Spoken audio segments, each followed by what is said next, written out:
On behalf of the Roanoke College Alumni Association, I welcome you to the series NOKELive. My name is Sally Logan Walker, and I serve the college as the Director of Alumni and Donor Relations, and I have the privilege of hosting today's event. For our viewers joining us on YouTube, please know that you can use the chat feature to ask questions of our presenters. Once the presentations are completed, we will address as many of your questions as possible. The event is being recorded and will be available on this YouTube channel for future viewing. Today's NOKELive event topic is Art Beyond the Walls, as we take a look at a number of art projects that truly extend beyond the traditional gallery setting. It is my pleasure to now welcome our three presenters, and let me introduce them. Joanne Leonhardt Casulo was born in Oyster Bay, New York, and raised in Texas. She is a graduate of Roanoke College, the class of 1978, and a member of our Board of Trustees, where she established the Joanne Leonhardt Casulo Center for Arts. Casulo is the founder and president of Dorothea L. Leonhardt Foundation Incorporated, a New York City-based private philanthropic foundation named for her mother, Dolly. A lifelong and passionate advocate for living artists, Casulo serves on the boards of the Whitney Museum of American Art, the Taubman Museum of Art in Roanoke, Virginia, as well as the executive board of Meadows School of the Arts at Southern Methodist University and the program advisory committee of Nasher Sculpture Center, both of which are located in Dallas, Texas. In addition, Casulo has written articles on the arts for publications such as the Harvard Business Review, Next, and Flair magazines, and has worked as a research assistant and prop stylist on several books, including Cherished Objects, Victorian Keepsakes, and the Victorian Garden. Talia Logan received her BFA from Virginia Commonwealth University and an MFA in sculpture from the Art Institute of Chicago. Logan currently is the gallery director of Olin Hall Galleries and has been with Roanoke College since 2005. Originally trained as a metalsmith, her current studio practice includes drawing, painting, sculpture, and installation. Based here in Roanoke, Virginia, Logan is a practicing artist and has exhibited nationally and internationally at venues in Holland, Washington, D.C., and Chicago. Lacey Leonard is a visual artist originally from Houston, Texas. After receiving her BFA in sculpture and extended media from Virginia Commonwealth University in 2015, Lacey hiked the Appalachian Trail, stretching from Georgia to Maine, covering 2,189 miles, 0.1 miles, in 6 months. Lacey is currently the assistant gallery director at Roanoke College and maintains a studio practice here in Roanoke, Virginia. I welcome all of our presenters, and now it is my pleasure to turn it over to Ms. Joanne Casulo. Thank you, Sally. When President David Gring invited me to join the Board of Trustees at Roanoke College in the late 1990s, I told him I would be delighted to, but only if I could focus on art, because I have been an advocate for living artists my entire professional life. It is what I'm most passionate about, and it is an honor to be able to share that passion with the Roanoke College community. The first task I set out to accomplish was to obtain a complete inventory of the college's permanent collection, yet it wasn't until Talia Logan arrived as director of Olin Galleries in 2005 that this request even seemed possible. From the instant I met Talia, I knew I had found a like-minded partner who believed, as I do, that art could be more than a painting or sculpture, and that it could even be an experience. In fact, we share the same belief in the power of art to transform lives. Over the next few years, Talia tracked down all the works of art on campus. As she was cataloging the inventory, we also began to add to it, acquiring new works of art and assembling gifts to the college. This labor of love resulted in a catalog of the permanent collection which the college published, as you can see in this image. It highlights selections of works from our collection that are both historical and contemporary. The inventory process revealed some great discoveries. For example, Talia found hidden away on the third floor of Fintel Libraries by the restrooms, a work by John Singer Sargent, as you can see in this image. John Singer Sargent, as many of you probably know, was a 19th century portrait painter best known for his masterpiece, Madame X. This is an oil sketch called Sketch for Madonna and Other Studies and is dated 1877 to 78. It now happily resides in a place of honor in the president's home. Interesting to note that Morgan Churchman's son, Leidy Churchman, is one of New York City's most highly sought after artists today. People always ask me to explain art to them. I answer that for me, there are two kinds of art. The first category is comprised of art that is beautiful to behold because it pleases the senses and brings the viewer enormous pleasure just from looking at it, like this John Singer Sargent oil sketch, or like this photograph taken by Anne Friday, an alumna from the class of 1980, titled Norm's Nightlight. Friday photographed the spectacular fireworks display at Roanoke College's 175th anniversary celebration in the spring of 2017. Her title hints at something more poignant. As it suggests, she dedicated this photograph to the beloved past president of Roanoke College, Norman Fintel, who was president when we were students in the 1970s. It was Fintel's desire and vision that the college form a closer relationship to the outside community. He wanted a place on campus where the residents of Salem could come to enjoy art, theater, and music. Through his leadership, Olin Hall was completed in 1977. In recognition of his devotion to the college, and especially to its students over many decades, Norm and his wife Jo were to receive the prestigious Roanoke College Medal in the spring of 2017, precisely one day before this photograph was taken, but fate intervened. On the very morning of the award ceremony and luncheon, Norm passed away from the cancer he had been struggling to keep at bay for quite some time. When I look at the animated light of the fireworks explosion in this photograph, I see the expression of love the entire college community felt for President Fintel. As we celebrated the 175th anniversary of our beloved alma mater, we also celebrated the life of a remarkable man who gave so much love and encouragement to all of us. Now, when I look at this image, I feel the memory of that love. I also believe that art can change the way one views the world. Talia Logan acquired this painting, as you can see in the next image, by the artist William Binney for our permanent collection after I had seen it in an exhibition at Mass MoCA up in the Berkshires. Called The Vine That Ate the South from 2018, William Binney juxtaposes two seemingly random images that connect in a way that allows the viewer to contemplate something much deeper and darker than what first appear on the painting's surface. This painting is currently on view in an Olin gallery and is also featured on the website of the college's newly created Center for Studying Structures of Race. The first annual theme for the center is openings.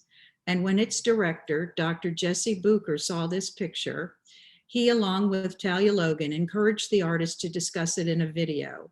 I found the results so powerful that I wanted to show it to you today. This is an instance where we are literally taking art off the wall of Olin Gallery and placing it virtually in the newly created center via its website. And now we're introducing it to you on YouTube, as you will see in this video.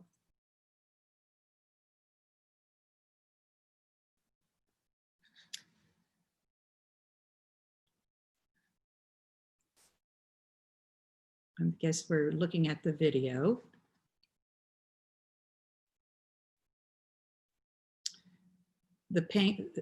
In the painting, there are two images, as you can see. One is a smaller image of what looks like kudzu, which is a weed that was introduced as a way of controlling all sorts of weeds in the South. And William Binney, when he was on a road trip to New York City, started taking photographs of it, and it can overcome any kind of structure. You can also see in the painting another small image, which is of tiki torches. And those two images, when placed together, I think are quite compelling, as you can see in the video that I hope we can show you.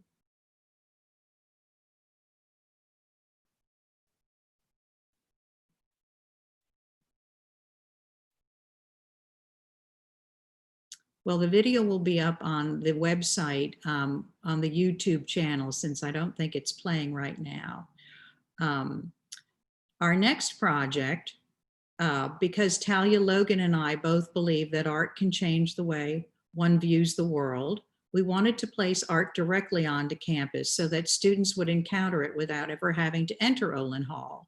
This opportunity presented itself when I learned about an art project called The Tree of 40 Fruit by Sam Van Aken. In this conceptual photograph of the tree, you can see that it is basically many different colors all at once. Part science experiment, part conservation effort, and part art and horticultural form. Van Aken literally sculpts a tree by grafting as many as 40 varieties of heirloom stone fruit onto one tree. Fruits such as apricots, peaches, nectarines, cherries, and even almonds. In this picture is what the tree would look like conceptually. In reality, not all of the varieties of stone fruit would bloom at once. Different sections of the tree will ignite with color as if being painted by the invisible hand of Mother Nature. As one part of the tree begins to blossom and bear fruit, another portion of the tree will begin to bloom, and so on. Sometimes the blossoms will be pink, sometimes crimson, and sometimes they'll be all white. As it turns out, the Board of Trustees was searching for an artwork to commemorate President Michael Maxey's 10th anniversary as president of the college, which coincided with the 175th anniversary of the school in 2017. When I learned that President Maxey's hobby was grafting fruit trees, I knew it was kismet. I picked up the phone and called the artist. On a chilly day in March of 2017, Sam Van Aken came to Roanoke College, and together with Terry and Mike Maxey planted our tree in front of Olin Hall next to the chapel, as you can see in this photograph. We even presented President Maxey with a commemorative golden shovel. Months later, when the Board of Trustees met for our fall meeting, we formally dedicated the tree of 40 fruit in honor of him. That night, we also announced the newly established Joanne Lenhart Casulo Center for Art, which is designed to provide ongoing funding to support Olin Gallery's programming, as well as visiting artists and lectures and art acquisitions. Twice a year, Sam Van Aken comes to campus, and together with President Maxey, grafts different varieties of heirloom stone fruit onto our own tree. The project and grafting process is captured on a video we commissioned Stuart Maxey to make, and which we will play in a moment. Here is a drawing and a diagram by Sam Van Aken, which identifies and maps the different fruit grafts on our tree. Our tree even contains grafts from the peach trees planted at Monticello. This past spring, during the first nightmare months of COVID and in the aftermath of George Floyd's murder, a friend sent me this photograph on the right of the tiny fruit which appeared on our tree in an effort to cheer me. I sent it to Sam to help identify where they came from. He responded, "These can be traced back to the William Prince Nursery in Flushing's Queen, which was founded in 1730 as the first commercial orchard in the country. They were responsible for introducing pretty much all of what we know as today's fruit from Europe. The peach is most likely a Lake Crawford from Middletown, New Jersey before 1800. It is still considered the best of all peaches in test. The plum is most likely a green gauge, called by some the best of all fruit types. Both are not produced commercially because they don't tend to keep well while shipping, but are definitely connoisseur varieties. And now we have, I can show you, I hope, the video of our Tree of 40 Fruit project. Joanne, I'm going to start the video. If you could confirm if you're able to see it. I'm Sam Van Aken, and I'm the artist behind the Tree of 40 Fruit. The Tree of 40 Fruit is a single... Do you all mind if I try again? Sure.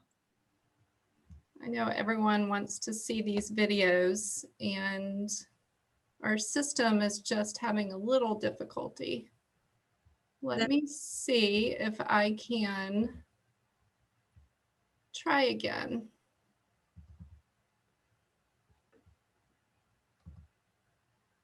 There you go. Are you seeing the image now with the video? Okay, let me try again to play it, Joanne.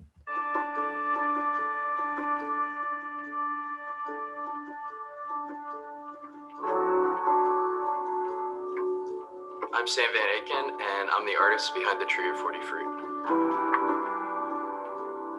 The Tree of 40 Fruit is a single tree that grows 40 different varieties of stone fruit, including peaches, plums, apricots, nectarines, cherries, almonds, all on one tree. This year, the tree has over 20 varieties grafted to it, and as those start to grow in, the blossoms will start to get more and more colorful. The base tree is a plum, which will have a white blossom, but as these peaches really start to develop, you'll start to see a lot more pink. I have everything from white apricots to black cherries. So it's pretty much all of the range of color between that. Red, orange, yellow, green, blue. It's quite a spectrum. I started the tree at Roanoke because of Joanne Casulo. And Joanne invited me down as a gift to President Maxey. My motivation in creating the tree was purely artistic. I wanted to have a tree that blossomed in all of these different colors so that when people would happen upon it, there would be sort of this moment of rethinking or reconsidering.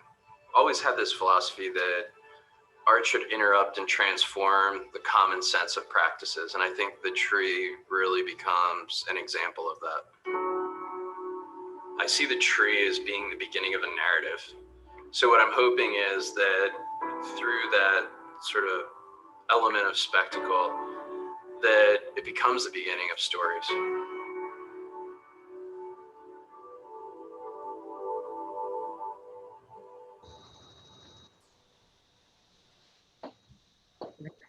Over the years, Talia Logan's exhibition program at Olin Hall Galleries has won Roanoke College lots of critical acclaim and even caught the attention of the Andy Warhol Foundation, which generally gave us over 100 works by the artist for use in future exhibitions. Most recently, Talia and her talented assistant, Lacey Leonard, through their creative programming, have literally taken art off the walls and have gone into the community in even more direct and compelling ways. I will now turn to them so they can share some of the exciting projects they've done in the past, as well as the one they're working on now. Talia and Lacey. Thank you, Joanne. It's good to see you. So in this first slide, in 2010, Roanoke College's mathematics professor Jan Mitten visited the Smithsonian's National Museum of Natural History and saw the exhibition, The Hyperbolic Crochet Coral Reef, that was being shown at the time. And she approached Olin Hall Galleries to see about the possibility of bringing this exhibit to the college. In the next slide, these are images of the corals. The Hyperbolic Crochet Coral Reef was created by Australian-born twin sisters, Margaret Wertham and Christine Wertham, and their Los Angeles-based Institute for Figuring. This project was in response to the global warming crisis, and the work simulates living reefs using techniques of crochet to mimic and yarn the curling forms of actual reef organisms. Anchored in the fields of both ecology and geometry, the Crochet Reef began in 2005, when, in response to the devastation of the Great Barrier Reef in their native state of Queensland, the twin sisters conceived of constructing an artificial reef based on the fact that corals, kelps, and other sea creatures are biological incarnations of hyperbolic geometry. And so in this next slide, you'll see this is when we first announced it. So we officially announced that we were doing this project in 2011 and that Roanoke College would be hosting the Roanoke Valley Reef, which became a satellite of this worldwide hyperbolic crochet coral reef project, which combines art, math, and science. President Max and his lovely wife, Terry, were generous to let us host the first meeting at their home, and we revealed the project and had our first crochet workshop. So in this slide, you'll see that over the next 2 years, we extended the invitation to individuals, groups, and schools to participate in creating crocheted coral forms for this collaborative and interactive exhibit. The experience of crocheting was not necessary, and we hosted monthly crochet workshops and gatherings on campus to teach people how to create these pieces of coral with yarn. In this next image, you'll see that we also not only were on campus, but we went off of campus to showcase this new project and collaborated with the Marginal Arts Parade in downtown Roanoke, where we created crochet coral outfits for the parade's participants and handed out flyers to generate more interest. So then from there, the finished reef for Olin Hall Gallery's exhibition officially opened on January 25th of 2013 and consisted of 2 different parts. So one part was a vibrant multicolored reef mirroring the natural beauty of coral reefs in our ocean, and the other part was made of white and cream tone yarns to create a bleached reef to demonstrate the negative effects of pollution on coral reefs.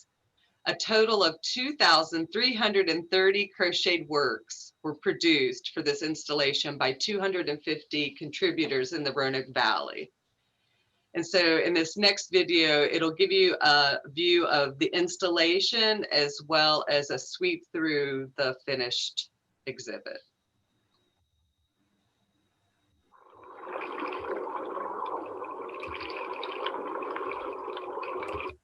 Are you all able to see the video? No, ma'am. Okay, let me just switch over here. Sounds good. Thank you, Sally. You are so welcome. If you could confirm Yep. to me when you see it. You're good.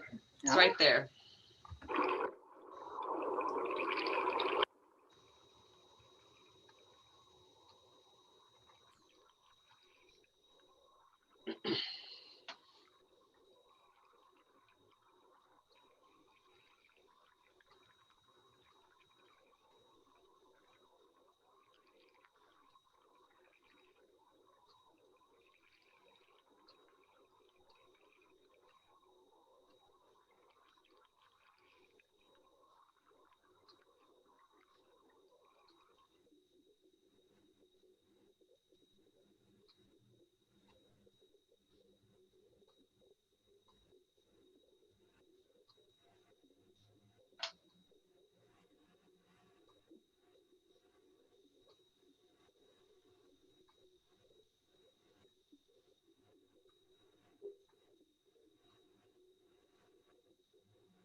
Okay.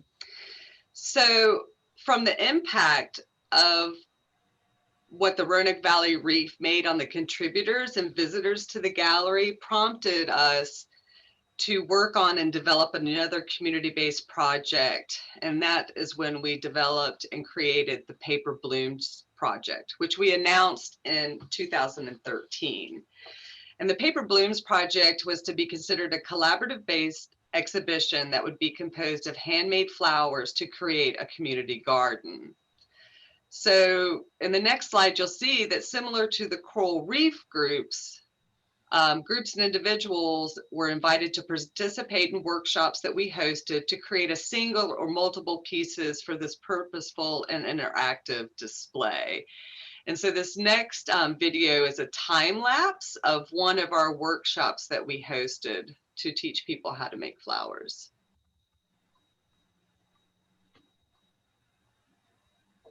Are you able to see it? No, ma'am. Okay. I'm learning my technology today. You're doing good. It's it could be frustrating. There you go. Yes, ma'am. Okay.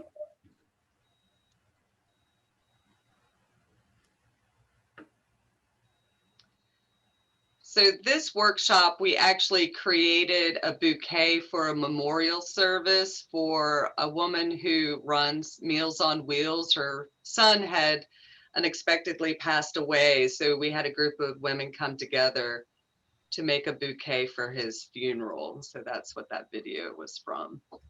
Thank you, Sally. So in the next image, these are just a few examples of the pieces that were created for the show that were all handmade by local and regional volunteers with the purpose to unite and support the community through art. And so in the next slide, you'll see just kind of the accumulation of people that we had. So over 2.5 years of hosting these free workshops to the community, we were able to collect and create over 5,000 single blooms with over 600 participants during that time. So in the next slide, we officially opened the exhibition on January 26th in 2018. And we wanted to cultivate an educational experience with bold and colorful displays with a wide range of plants that were actually labeled with their botanical names.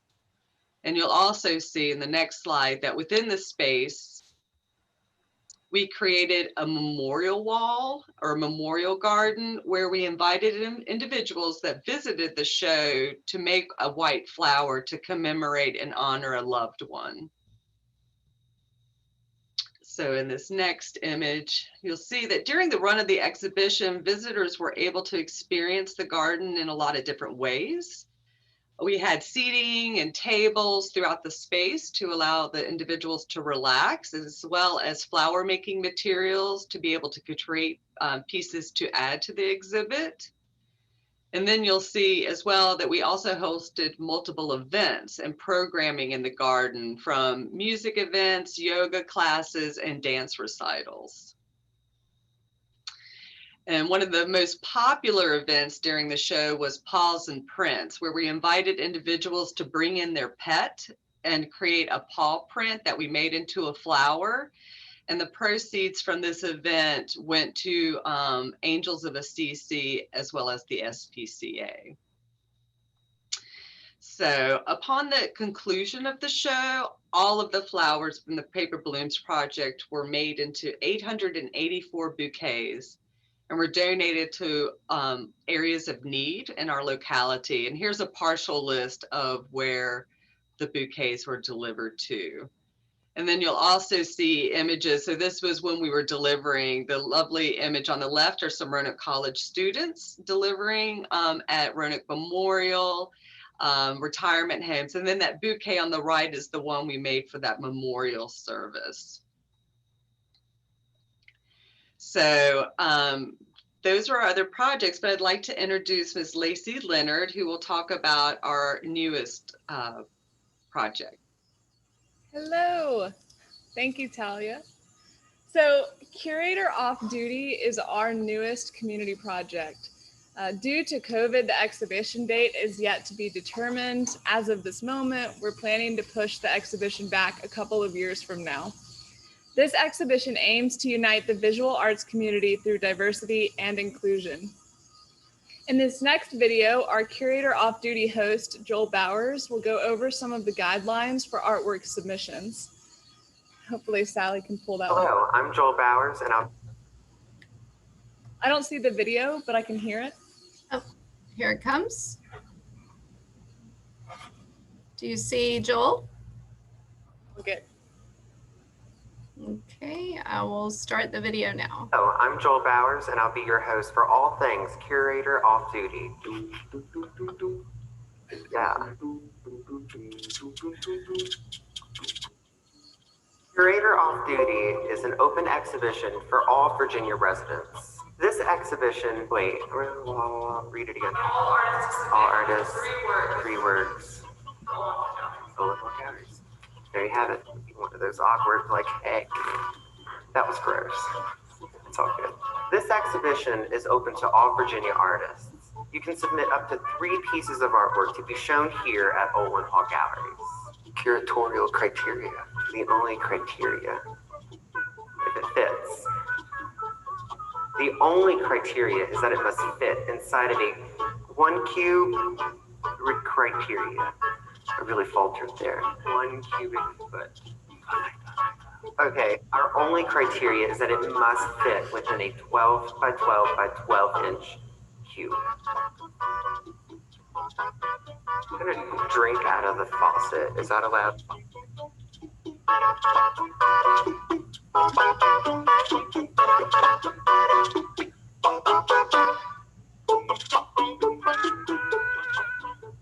Thanks, Sally. So Joel Bowers is our curator off-duty host. So he's going to be kind of popping into people's inboxes and sharing information about the exhibition for the next couple years as we keep going through. So on the next slide, as Joel explained, the only curatorial criteria for submissions is that it must fit within this 12 by 12 by 12 inch box. So this is our curator box here. Virginia artists can submit up to 3 works, and collaborations can also submit 3 works. So if you work with another artist as a collaboration, you can submit an additional 3 pieces to the show. We hope to collect over 1,500 works to fill both Smoyer and Olin Gallery for the exhibition, to hang the work salon style from floor to ceiling. To help people jumpstart their creativity, we created signature curator off-duty kits, which you'll see in this slide, that have been designed with convenience and usability in mind. Here you see we've got a watercolor kit on the left, a collage kit in the center, and a color theory kit on the right. These kits have everything you need to make a small work of art that can be submitted to the show. Since September 2019, we've created over 300 kits and distributed 200 kits to the local community. When COVID first hit in the spring, I personally hand-delivered kits all over the Roanoke Valley. These kits have almost become a lifeline during a time of extreme stress. We've had a lot of feedback about how the kits have helped people to keep their hands busy, stay calm, and get creative with their kids. It's been incredible to see the impact it's made on the community. And as you can see on this slide, this is our impact initiative. So much like Paper Blooms, Talia and I decided we needed to make a way for this project to give back to the people in the greater Roanoke area. We created the Impact Initiative, which stands for inviting more people to artfully connect together, which works with local areas of need and artists to strengthen our local community. Artists can opt in to sell their work for a flat rate to be donated to the cause of their choice. This is a completely optional participation. As curators and artists, we understand that artists cannot be asked to donate or simply allow their work to be priced lower than its value. So if the artist chooses to opt in, they will choose an organization, which is yet to be determined, from one of the 3 causes: humanitarian aid, animal advocacy, or environmental protection. We hope that the Impact Initiative will be able to provide substantial resources to these areas of need. In this next slide, you'll see a work created by Susan Gring, which was submitted last fall. As you can see, it's going to fit beautifully into the curator box and therefore be a lovely addition to the show. Due to COVID, we're not currently taking submissions. When we return to normal gallery hours, we will resume accepting work. On the next slide, you'll see one of the ways Curator Off Duty has pivoted to support our students at Roanoke College during the times of coronavirus. Following the guidance of President Maxey, we built these Buyer Us kits to encourage students to seize the moment and create memories, as well as take time for some soul nourishment. Talia and I handed out 46 of these watercolor kits last week, and we could already see the students connecting and welcoming the opportunity to make art. We also try and stay connected to the students via social media to share artwork and stay in touch. The next slide shows links to our social accounts, which you can find on our website. Since I came to Olin Gallery team about 3 years ago, Talia and I have worked hard to start connecting to a larger community online via social media and our webpage. I strongly believe, especially during this time, that sharing images and information about programming, featuring artists, and virtually exhibiting the permanent collection moves the gallery beyond the walls and gives our audience the tools to dive deeper into contemporary art, as well as historically significant art that lives here on campus. We are so grateful to have Joanne as a supporter and a catalyst for this very important work, and we are so excited to see how the gallery and the Center for Art grow together. Thank you, Sally, for putting this event together, and I'm going to hand it back over to you. Well, that was just amazing. Amazing. Thank you, the three of you, so much for your wonderful comments and examples. We all, I think, have learned a lot and are excited about what's to come. So I think that we have questions, perhaps, that have been coming in from viewers, but while we're waiting, I just had a question for the three of you. And I think it's about partnerships. I mean, I saw the theme in so many of the comments that you made about the partners, but are some of them obvious when you're developing these projects, or do they just develop more organically over time? Wonder if someone would want to speak to that.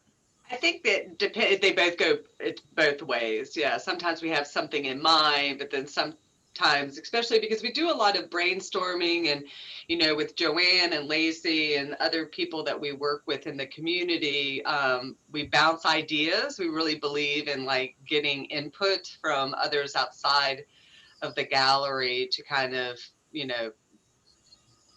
hit us in a certain direction. So yeah. Joanne, Lacey, did y'all want to talk about partnerships at all? I think sometimes it's organic. For example, the William Binney piece, The Vine That Ate the South, that we couldn't see the video, but will be, I think, on the YouTube portion. When Dr. Booker saw it, he thought it was be a wonderful painting, because it also, by coincidence, his theme is openings, and the painting had 2 openings in it. And so that was a nice partnership. So that's a, interdisciplinary partnership on campus, which I think is successful. Sometimes that happens. It just works out that way. So we have a couple questions that have come in. The first is, what has been the most challenging part of taking art off the walls?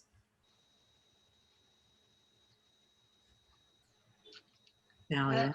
Yeah, I had to think about that.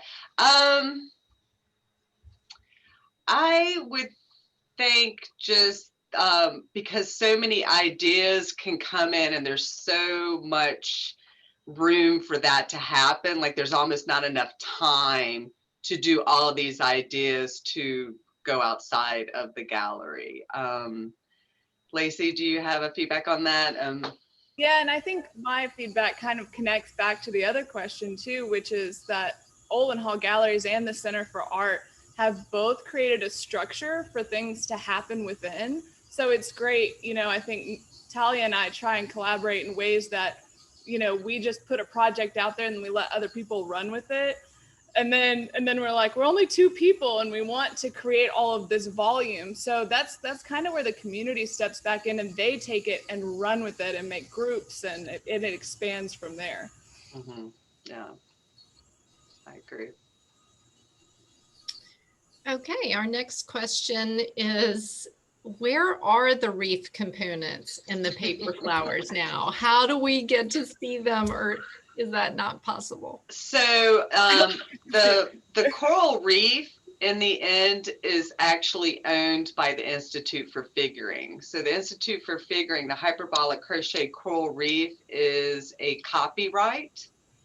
So we are the stewards of the pieces, but they own the rights to them. So for us to show them again, we would have to go through the contract as well. So we have them safe and sound in our archives, and the paper flowers were all distributed to the community. So we kept a couple, but all of them went back into back to the community.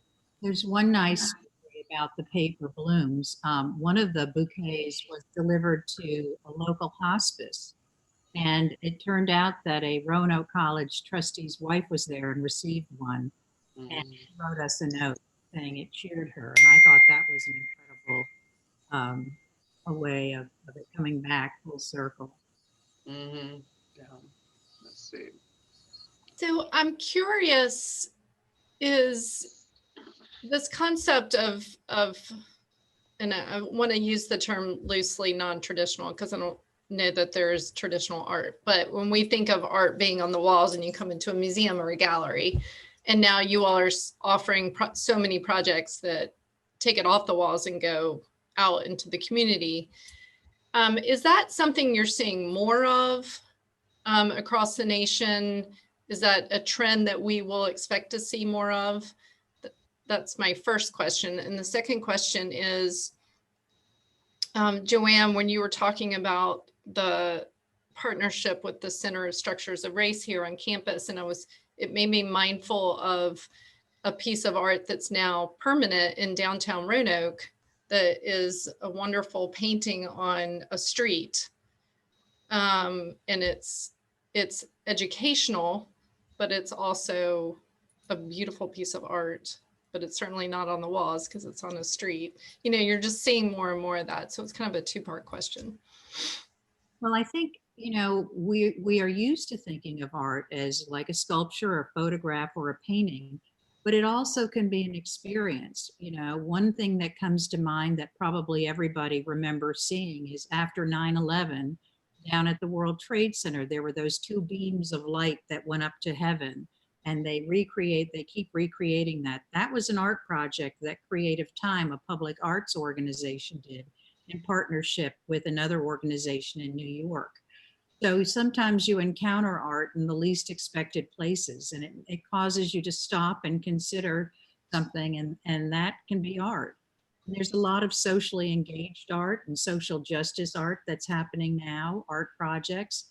We do see more of it. I think that there's a lot of contemporary art that sometimes are performances or just experiences. And I think that's a new way of looking at art. I mean, everything has changed. It's ongoing, and I think that's art allows for all types of ways of viewing it. It just doesn't have to be a traditional thing that you own. It could be something you see and you remember it. Well, yeah, it certainly is fitting for a higher ed institution like a college or a university, and certainly fitting for a community. I can see why, as a educational institution, that we want to continue to explore this type of concept of art so that more of our students would be engaging in the experience. Mm-hmm. One thing that Joanne introduced me to years ago was the idea of social practice, which kind of envelops all of these ideas. And they're artists who are working, their artwork is supposed to, regardless in whatever form it takes, is to work towards change. And so, yeah, that's kind of, it could be considered a movement, but social practice is the word that comes to mind. It's very like powerful. Yeah. Yeah. So we have a couple more questions. What are you hoping to have as the next project after curator off duty? Anyone? So it usually takes three to 4 years to develop these. So we'll let you know in a couple of years what that might be, but it'll be along the same lines of working with the community, helping the community, involving everyone. But we definitely will, this will be a trend for us, but it will be quarterly of sorts, maybe. And also to bounce back to that is it seems like after one community project ends, it like starts to inform the next one. So Paper Blooms was kind of informed by the Coral Reef, and Curator Off Duty was informed by Paper Blooms because we met a lot of people that wanted to make art, but they didn't want to make paper flowers. They felt left out. So then we were like, well, let's crack that open, and what if it's all inclusive? So it'll be interesting to see what happens with Curator Off Duty for the next one. And it might be even on campus, working with the Center for Studying Structures of Race. There may be public art projects that the community gets involved with that involves also, Olin galleries. So it's wonderful. It's great to be agile and to respond to the times. We have a Confederate monument on campus we may respond to through art projects. So that all possibilities are ahead of us. One of our viewers has a question specifically for Lacey and wondered if you could talk more about your recent art show in Roanoke. I assume that was in downtown Roanoke. Yeah. Is that Jesse? Let's go get a cup of coffee, Jesse. I did recently have an exhibition that was up for August and September, which was called Island of Self. And I think you can read more about it online, and I'll be happy to answer that individually. But it looks like we have a question about the Tree of 40 Fruit too. So maybe we do. So someone is asking, is there a site online where we can see pictures of the Tree of 40 Fruit as it blooms over the course of the year? So Lacey has just developed a microsite, which is where our permanent collection images will start to live. So hopefully we'll have that up by the end of the year that you can see the images. And we have been documenting it, but there's nothing online as of this moment, but there will be in the future. Talia, could you remind the viewers where we would find that link? So you can go to olenhallgalleries.com. Okay. Or even roanoke.edu/Olin Gallery. So, and there's a link there for the microsite as well. And you can find the tree. The tree is located right outside of Olin Gallery, right beside the chapel. I was wondering if Joanne and perhaps Talia might both address this question in terms of what are the goals of the Casulo Center for the Art here at the college? What are the goals? What's the vision, the practice? Well, when I established it through my foundation, it was to provide, funding for the programming that Talia and Lacey are doing, because I found it very inspirational that we were doing exciting things that were involving the community, which was basically, President Norman Fintel's hope was to bring the community onto campus. And now when we have this new Center for Studying Structures of Race, hopefully we'll collaborate with Dr. Bucher on some of his exhibitions. And it's exciting because it's not traditional exhibitions, although there are some. We have great exhibitions at Olin Hall. And I'm just in awe of what Talia and Lacey do. I mean, every time we sit down to have a brainstorm, I'm always excited about their proposals. And the same thing with Dr. Bucher now. I'm just always excited to hear what he's planning. So there'll be a lot of exciting things going on campus, I think, with the arts and also with the Center for Studying Structures of Race. Yeah, and I have to thank you, Joanne, personally for setting up the Joanne Leonhardt Casulo Center for Art, because actually this is what has helped us facilitate having all of this free programming for people. So the kits are free, the workshops are free, And the center helps us be able to develop these kits and programming. So it's great. It's a pleasure, because when I found you, and we have the same heart and the same mindset and the same values and the belief that art can change lives. And certainly it's in this time I realize that you're also helping our students. They're the ones, during this moment of COVID, that really warms my heart. It's a pleasure. Oh, it's just amazing. What a gift you've given us, Joanne. I wanted to share a few fun comments that have come in. They're not questions, but they're just comments. I love the collaborative nature of our gallery and art center. It's neat to hear how each of the community projects have informed the next. Can't wait to see what comes out of the COD.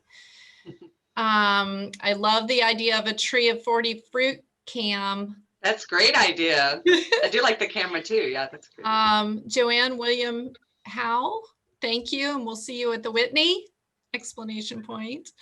Last comment, so impressed with your past and present projects. So fun comments. Thank you all. I had one last question for you all. What has been your favorite, it could be off our campus or on our campus, kind of art beyond the walls project that you've experienced yourself, been a part of, created yourself, that you're proud of? Well, I had a memory. I was thinking this morning, what was one of my favorite projects that Talia, or exhibitions that Talia and Lacey did. And I'm remembering the Evie Day exhibition, which was the opera gowns that were from the New York City Opera that were cut up and then sort of suspended in air as if they were alive from the ceiling. And Talia had opera singers come and sing songs from the specific operas that the costumes appeared in. And I was with the artist Evie Day when we experienced that. And she started to cry because it was so moving for her. It was an experience brought to life. It took her artwork and then interpreted it for her. And so that was one memory I had that I thought was really exciting. Thank you. Lacey? One of my favorite works that's in the collection, and this is a great example, is the Rob Wynn teardrops that appear on campus. And I love, so if you don't know, these teardrops, they appear, and maybe Joanne, you can talk a little bit about the concept of them, but I think the most beautiful thing is they appear once a year on campus, but they are installed on trees. And so they move trees every year. And so I just really love this idea of, it's like this hunt to find the art that's, it's an experience and it's a discovery for the viewer.